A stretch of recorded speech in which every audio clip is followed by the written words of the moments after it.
자, 죽음에 대한 서양의 의미 보도록 하겠습니다. 먼저 시대적 구분을 나눠볼게요.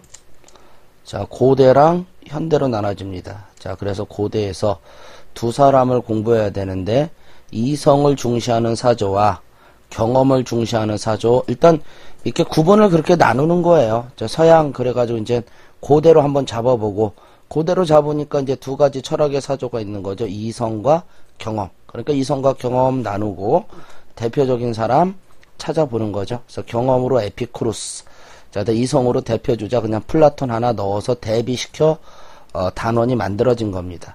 그다음에 현대 그러면서 이제 실존주의를 넣었고요. 뭐 실존주의는 당연히 죽음에 관련된 철학을 또 많이 연구하고 있었으니까, 논의하고 있었으니까 그 중에 이제 대표주자로 하이데거를 하나 잡아 넣은 겁니다. 자, 그러니까 서양에서는 죽음에 대해서 얘기하는 사람 세 사람을 일단 알고 있어야 돼요. 고대의 두 사람, 이성 강조 플라톤, 경험 강조 에피쿠로스.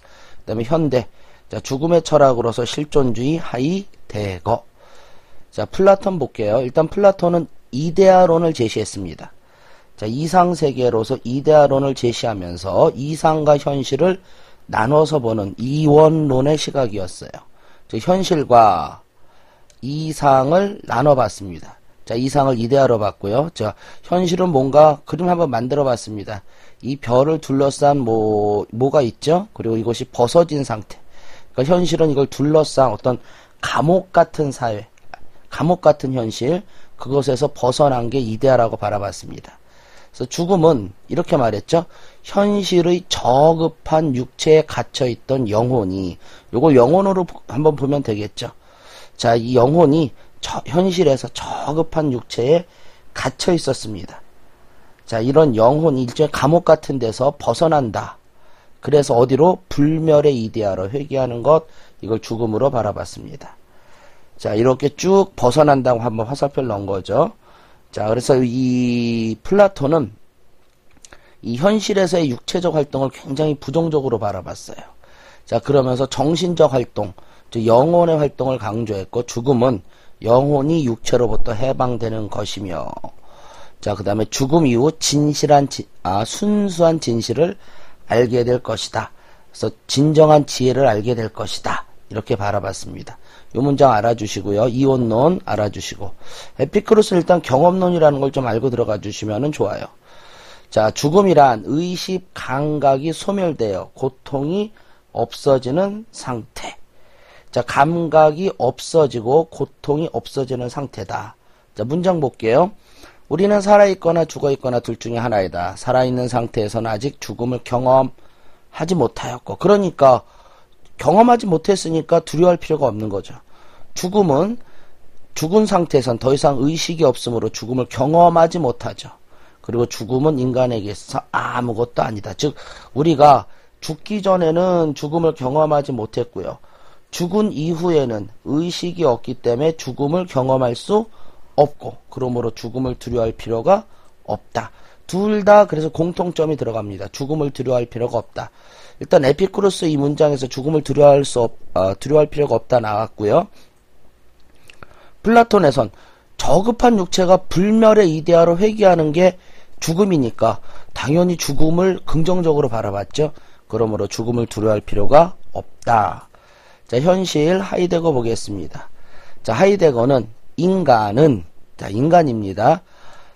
시간 앞에 던져져. 여기서 한번 끊고 읽어줘야 돼요. 인간은 어디 앞에 던져졌다? 시간 앞에 던져져 있습니다. 그러면서 죽어가는 것을 아는, 이게 인간의 특징이에요. 그러니까 인간은 시간 앞에 던져져 있고요. 우린 시간을 이길 수 없습니다. 그러므로 우리는 알아요. 언젠가 어떻게 된다고? 죽어가는 것을 안다는 겁니다. 내가 살아보니까 인간이 이길 수 없는 거 두 가지를 알아냈어요. 지금 여태까지 살아보면서 개인적으로 인간이 이길 수 없는 게 일단 흘러가는 시간입니다. 흘러가는 시간은 그 누구도 막을 수 없어요. 뭐 요즘 과학적인 어떤 영화 같은 데서는 이제 시간을 거꾸로 가기도 하지만 아직은 우리는 시간을 이길 수 없습니다. 그리고 카지노 못 이겨요. 카지노. 와, 그거 못 이깁니다. 강원랜드 가지도 마세요. 절대 인간이 이길 수 없는 건 두 가지입니다. 흘러가는 시간과 강원랜드. 안다. 근데 인간은 그걸 알아. 개는 모르는데. 인간의 특징이죠. 자, 그래서 나의 삶의 유한성을 자각한다는 거죠. 언젠가 죽는다는 걸 자각한다는 거고요. 자, 그것이 인간의 특징입니다. 거꾸로 가셔야 돼요. 인간은 알기 때문에 동물은 안다, 모른다? 모른다. 자, 아는 지금 여기 있는 현 존재, 여기까지 아셔야 돼요. 그래서 실존입니다. 실존이라는 건 지금 실제로 존재하는 현 존재를 강조한다는 단어의 뜻이 실존이에요. 단어 뜻. 지금 여기 있는 현 존재. 자, 그리고 이 실존주의는 개인의 주체적 결단을 강조합니다. 그래서 조그만 것이라 수용인데, 즉 죽음을 주체적 결단으로 수용하라. 어떤 죽음에 대한 개인의 주체적 결단. 그 정도만 알아주시면 됩니다. 자, 이 문제 한번 실존주의 지문 볼게요. 개인의 주체적 결단으로 죽음을 직시함으로써, 이것은 수용 정도로 봐주셔도 돼요. 실존을 회복하고 참된 인간의 모습을 찾을 수 있다.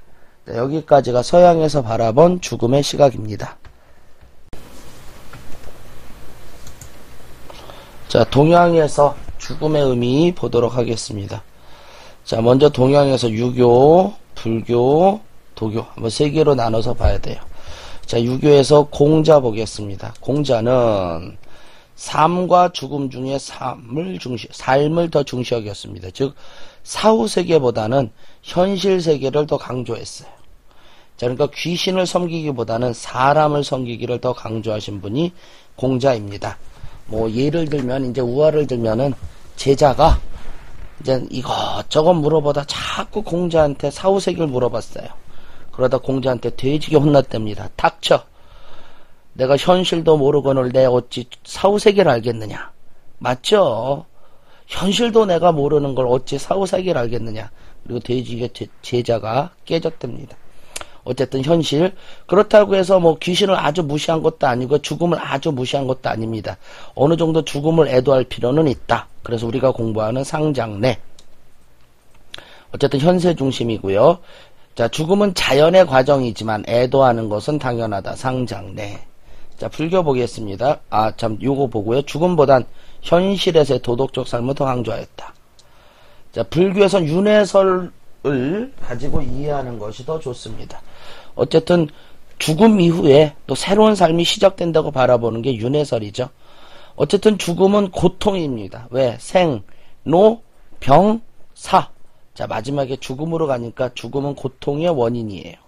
자, 그러나 죽음은 또한 고통에서 벗어나는, 이 생이라는 고통에서 벗어나는 탈피이자 새로운 시작이다. 자, 윤회에서 죽음이란 고통의 원인이자 현실에서 얻어지는 고통에서의 탈피이고 새로운 시작이다. 자, 윤회설 볼게요.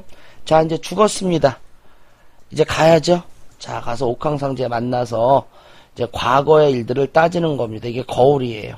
그래서 너 옛날에 무슨 일 짓지 않았니? 이렇게 이제 과거의 업보를 따지는 거죠. 즉 자신이 지은 행위, 업보라고 말합니다. 업보가 죽음 이후의 삶을 결정한다. 여기서 업보를 잘 지으면, 좋은 업보를 행하면 더 좋은 것으로 태어나는 것이고, 나쁜 짓 많이 하면 개로 태어나고 강등당하는 겁니다.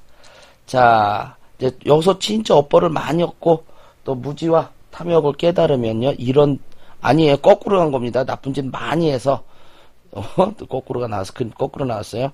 많이 하면 일로 가요. 이런데, 한번 찾아봤습니다. 이런데, 뭐, 끓는 물에 막 끓이죠? 사람을 막 끓여요. 이 아저씨들이, 무서운 아저씨들이 막 끓입니다. 자, 나쁜 일 많이 하면 업보죠? 착한 일 많이 하면 일로 갑니다. 자, 여기서 뭐 어린 소년들이 복숭아 들고, 해맑게 있어요.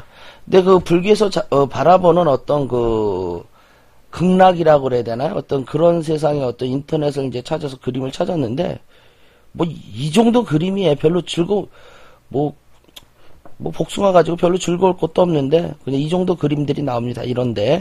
자, 그리고 보살 그림 다시, 우리 많이 봤던 이 보살 다시 넣었습니다. 자, 그 다음에, 도교로 볼게요. 도교는 기가 모이고 흩어지는 자연의 과정이다. 요건 자연의 과정이라고 본 건 유교랑 좀 같지요?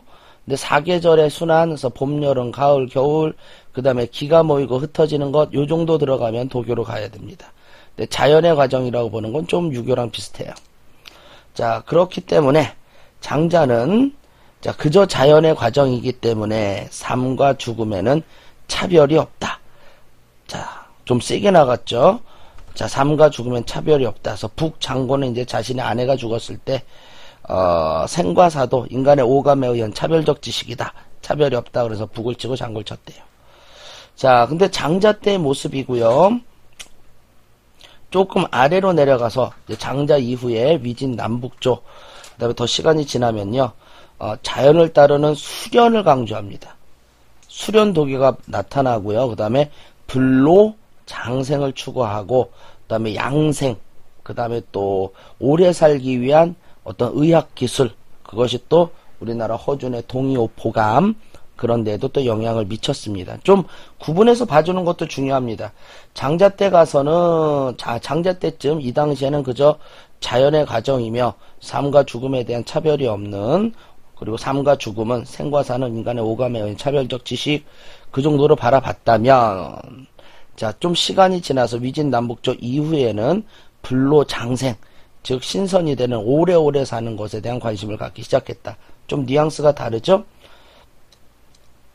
자, 요거 읽어볼게요. 아내가 죽은 당초에는 나라고 어찌 슬퍼할 쓴 마음이 없겠어.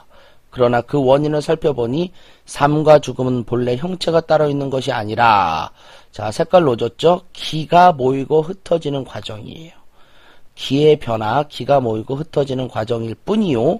이는 단지 봄, 여름, 가을, 겨울 4계절의 흐름이 되풀이하며 운행되는 것과 같다. 그런데 내가 여기서 슬피 울고 불구한다면 스스로의 운명을 모르는 거라 여겨 슬퍼함을 그쳤다. 오바하면 북치고 장고 쳤다. 자, 동양에서 유교, 불교, 도교 포인트 잡으면은 공자는 자, 현실을 강조했고요. 이때 말한 현실은 도덕적 삶. 그러나 어느 정도 죽음을 애도하는 것은 필요. 자, 불교에서는 윤회에서요. 자, 죽음은 고통이지만 새로운 시작이라는 거 알아주셔야 됩니다. 윤회설이니까. 그 다음에 죽음은 자신이 지은 행위의 업보가 죽음 위에 삶을 결정한다. 이 그림 봐주시고 잘하면 위로 올라가고 못하면 여러분 삶아집니다. 자, 도교 행거 다시 봐주시면 됩니다. 자, OX 문제 볼게요. OX가 아니라 사람 찾기요. 현실을 초월한 이데아. 자, 플라톤이죠. 세계로 들어가는 최종 단계로 간주된다. 죽음을. 자, 플라톤이죠. 삶과 죽음은 사계절의 순환처럼 기가 모이고 흩어지는 자연스러운 것, 장자로 갑니다. 자, 인연에 따라 인연 생기설, 연기설, 윤회설, 불교로 가죠. 육체로부터 해방, 저급한 육체가 해방되어 자, 불멸의 이데아 삶의 지혜를 완성하는 지점. 이런 식으로 죽음을 바라본 것 플라톤.